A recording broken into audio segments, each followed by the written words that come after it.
Okay, we've got Mercury going direct, thank God, because it's felt like had been having so many dreams the last 3 weeks whilst this has been going through. It's started going retrograde in my fourth house and it's gone back to my third, and it's conjunct my Lilith at the moment. So let's look at it for all of us at the moment. If you look at this chart, and if I get my marker, let's see what we can do here. Right, so I've got this. So what you've got, I've got a 0 degrees Aries rising here so that everybody knows where we're at, and that we had the new moon in Pisces at 28 degrees, nearly the 29th degree, but not quite, on the morning in the UK of the 19th, but in the USA yesterday. So that was March 19th, 2026, or March 18th, 2026, depending on where you are. So Mercury is going direct, and we got the spring equinox. So thankfully that's coming up for us, or it's here. So the new moon was in Pisces. We almost the last degree. The last degree is the anaretic degree, and this, generally is not seen as an ordinary new moon because it's the final seed that's been planted at the end of the Neptune being in the sign of Pisces. It's now in the sign of Aries. So it's been a long journey through Pisces, and now it's in Aries for the next 13, 14 years. And we also had the Saturn conjunction, but Saturn conjunct Neptune, but you can see now we've got 1 degree and we've got 4 degrees going on here. And Pisces and Aries are completely different signs. And this is about endings. With Pisces, it's been about endings, what's needed to end. And I think for a lot of us, our perception of the way we see things, that Neptunian perception in Pisces, is sort of disintegrating, which it was meant to do and be released. And for some of us, we're playing catch up in different areas of our lives. So we may be ahead in some areas and a bit feel like we're a bit behind in others, but we're all in the perfect space where we are to keep elevating our own consciousness. So we've got this moon now, a new moon. If I go back slightly, I'm going to emanate this page. Let's make sure you can see it. So I'm going to go back to, not very good. There you go, back to the emanated page here. And see here.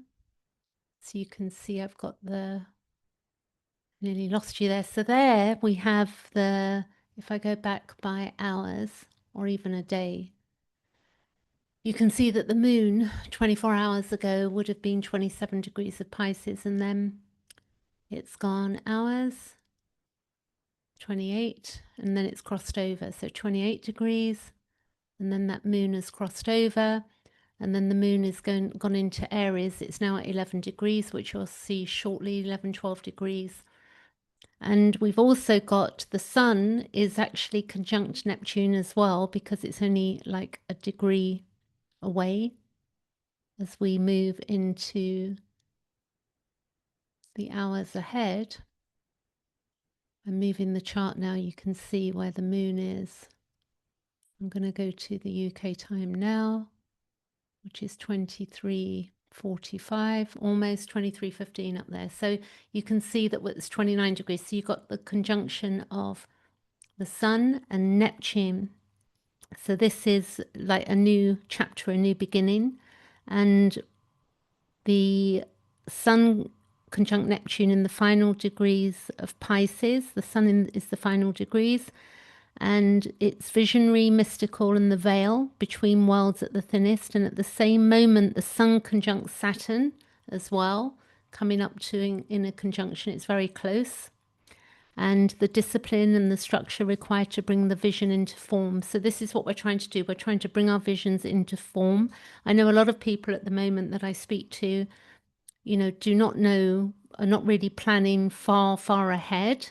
It's very much where we're at in the moment, feeling it through and thinking it through with all of the Piscean energy being left behind.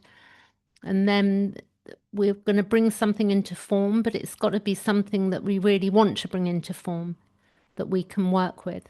And Saturn will be able to help us. You know, it will give us maybe some restrictions, but with the Neptune there, you know, we can build. And it's a builder's sort of energy, Aries, and both are needed. And you know, both are needed at this time. So the Mercury stationing direct. So if you look here, which I thought was interesting, that Mercury moved from, I think it was 22 degrees Pisces, and it moved all the way back to 8 degrees. So you can see that station just here. And if we go hours ahead, and when that S changes, it's no longer, it's still in shadow, but it's not, you know, will be, there you go. Where are we? It's gone, see station there. So this is the 21st of March. Yeah, 21st of March. March 21st, 2026. So Mercury stations, and then it's at the North Node, and it's to do with our voice, yeah, the inner voice as well, the Mercury, what we want to express into the world. Mercury is the mind and our expression and what we want to say, what we want to speak, and it's our communication. And it's very interesting that it's aligning with the Pisces North Node. And that North Node, I think by the summer, it will be in Aquarius. We can look at that briefly to see what the timing is on that. But when it moves, then we're out of, when that North Node is out of Pisces, then we're really out of Pisces. So there's still some Pisces energy, Piscean energy going on here with that 8 degrees. And the node, they take they take a year and a half around the chart, and the planets all move this way, and the nodes move the opposite direction. They're points. So we got the voice, we got the soul direction, the collective going forward, which is that North Node. And so everything that was feeling, you know, foggy or blocked, or where we turned inward, I turned very inward for 3 weeks. So I don't know about you. If you did, you can let me know in the comments below.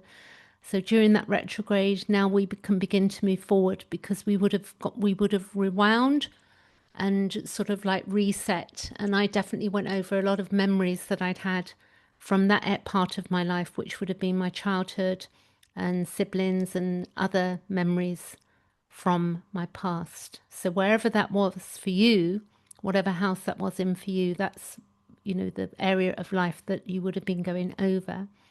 So this is a powerful moment for all of us, for truth telling and purposeful expression. And it's, you know, now we can speak. The North Node is saying, you know, this is the direction. And Mercury says, going direct, that we can finally say what we need to say clearly. So Mars is also conjunct Mercury. So you see here, it's not quite, but it will be coming up. It will be quite close. We'll have, at the moment, Mars is a little bit forward here. It's 15 degrees and 8 degrees. So we can still look at it as a conjunction, but it's not exact.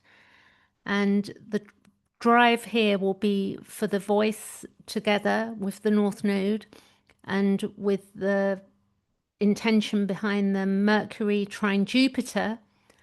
So if you see here, Mercury is trine to Jupiter at 15 degrees exactly as well. Mars trine Jupiter.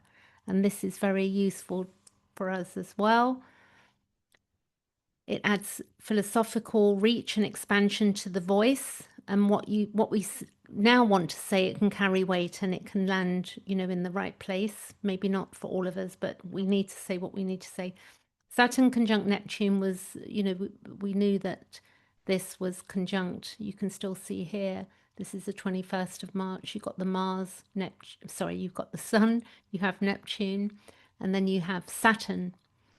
And then the Mars energy is Aries as well, the spiritual warrior.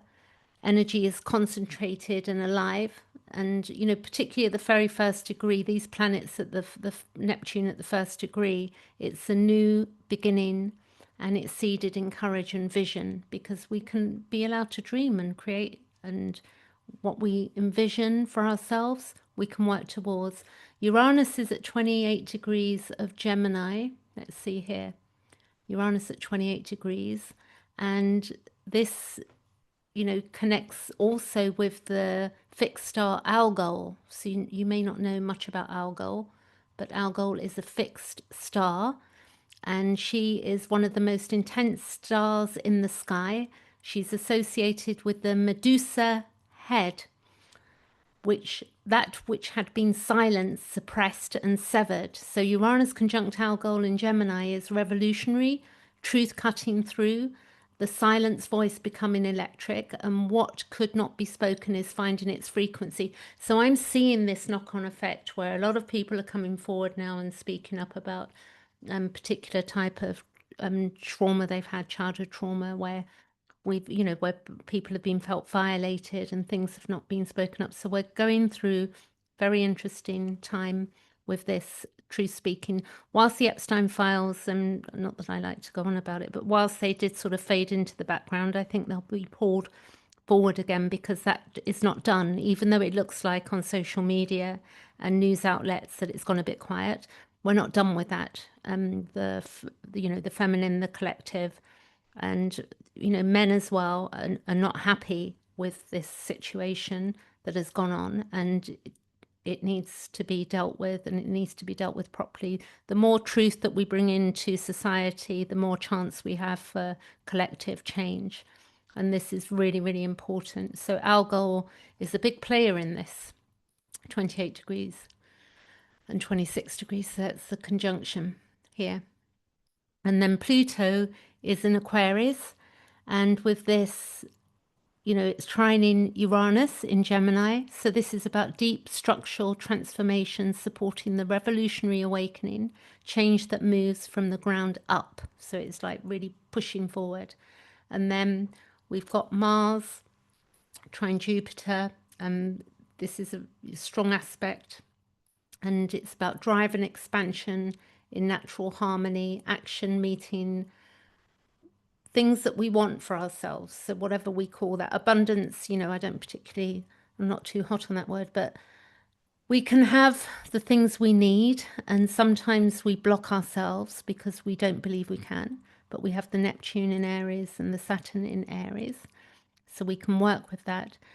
And also it can be very simple things we need. We may just need a few extra hours to ourselves every day. We may need to tend to our physical well-being and relaxation. And particularly with Uranus moving into Gemini, I think we do need to take time out from being bombarded with information. So it can feel, with the Mars trine Jupiter, it can feel like there's some wind, in our sails, like pushing us forward. So if we're initiating something under this new moon, then that is very good. I've initiated something that's been in the background for a good year and a half, and I've, organized myself so that I can spend some time doing what I need to do. So tomorrow, the spring equinox arrives, and it's where the light and the dark is in perfect balance before the light takes over. But again, it depends on what part of the world you live. I have a friend in Australia, and I know that they're going into autumn and winter, in the UK and America, different places. We're going to be experiencing a new season wherever we are, a new chapter, and it's where we're pointing forward to something else. And the new moon is what we're seeding. It's the end of Pisces chapter, at the threshold of what comes next. So let's now look at this. I want to look at, before I forget, I want to look at that North Node and when it will be in the sign of Aquarius. So let's go forward. I've got the March the 21st up here. I'm going forward by months. So 1 month, 2, 3, 4. And then that's 4 months. And then if I go by days. You can see the node here. Okay, so then it will be July 27th. So that's something that we can all look forward to, because at that point, as far as I'm concerned, then we have got everything out of Pisces, because at the moment we've still got until July, we've still got this North Node that is hanging out in Pisces. And the North Node in Pisces represents, the North Node in Pisces is the quest to see the self as part of a greater whole, and the need to learn mind over matter to transform ourself with our self preoccupation. And in Pisces, so that's the North Node if we looked at it in the 12th house, but in the North Node in Pisces, it's a quest for compassion and faith. And it's where we have a tendency to build, rigid structure, and also, we order and cleanliness in our personal world, and to become judgmental also sometimes of others. And those things of the structure and being rigid can, this can cause blocking our understanding of our connection with the universe, or all of us, together. So you need, or not you, but we need to develop spiritual understanding, which I think a lot of people have done. Definitely the people that I know, as I've grown and developed myself, I'm seeing this around me, that people have got more of an understanding and have had to learn to rely on their intuition as well. If we take that into Aquarius, and then if it was in the, it depends what house it's in, but it's a quest towards service to humankind. And it's where we will experience a struggle between our own personal needs and a sense of dedication to others. And you can sort of see this going on. I went out, I buy food every day. I tend to shop every day and get fresh food. And what I've noticed is the prices in the shops have I really noticed them today, that they've really gone up. And also I've noticed the portions of food like fish and things like that, like fresh fish, or they're smaller than they have been. So prices are going up and smaller. So we really have to think, this is not just about our own struggle, our own personal struggle. This is about our dedication to the whole. And it's where we need to lay aside our personal needs, not all of them, for honor and prestige, to use our talents to serve each other and the world. So that's what that is about. So that is from July. Okay, I'm going to leave it there. I don't know what house this Mercury retrograde happened for you, but it started it crossed my IC at 20 degrees. It went 22 degrees and was on my Chiron and nearly on my Saturn at 25 and 27 degrees Pisces. And then it went all the way back to 8 degrees. And it's just touching in with my natal Black Moon Lilith in my third house. And now it's going forward again, so we can start moving forward. Catch you later.